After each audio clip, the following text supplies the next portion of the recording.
এই বদমাস, তুই তোকে চিনো? আমি তোরে ভালো করে চিনি, তুই ঘৃণিত একটি নাপাক পানি। আমি তোকে ভালো করে চিনি, তুই ছিলি দুর্বল, কথা বলতে জানতি না।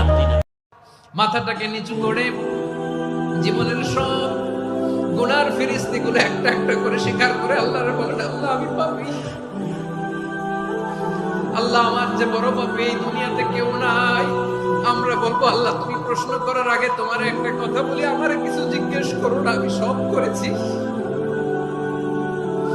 এমন কোন পাপ নাই যে পাপ আমারে দিয়ে হয় নাই।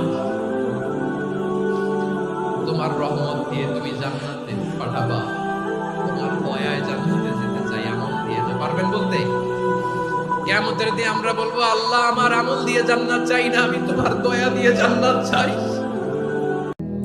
যুবক, আমাদের কথাগুলো যদি তোদের হৃদয়ে টাচ না করে, আমাদের আর বলার সাধ্য নাই, বোঝানোর সাধ্য নাই। শেষ একটা অস্ত্র বলি, তোরা আমাদের কাছে আয়। তাই যদি হৃদয়ে টাচ না করে তো কাছে আয়, তোদের পাওগুলো আমাদের সামনে মেলে দে, ওই পাওগুলা জড়ায় ধরে সারা রাত বসে থাকি, তাতে গুনাহ ছেড়ে দে বাবা, গুনাহ ছেড়ে দে।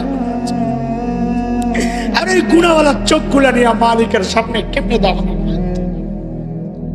এই গুনাহওয়ালা হাত পাও নিয়ে, গুনাহওয়ালা কান নিয়ে, চামড়া নিয়ে মালিকের সামনে কেমনে দাঁড়াবো যখন আমারই এই অঙ্গগুলো আমার বিরুদ্ধে সাক্ষী দিবে?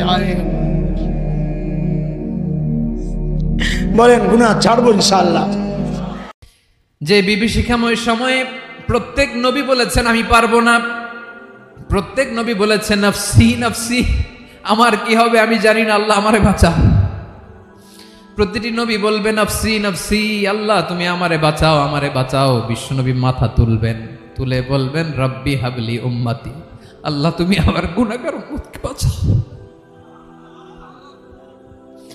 এই দুনিয়ার বুকে রব্বুল আলামিন সব নবীকে একটা করে দাওয়া মুস্তাজাবা দিয়েছেন, মানে যে দোয়া করলে কবুল হয়ে যায় সাথে সাথেই।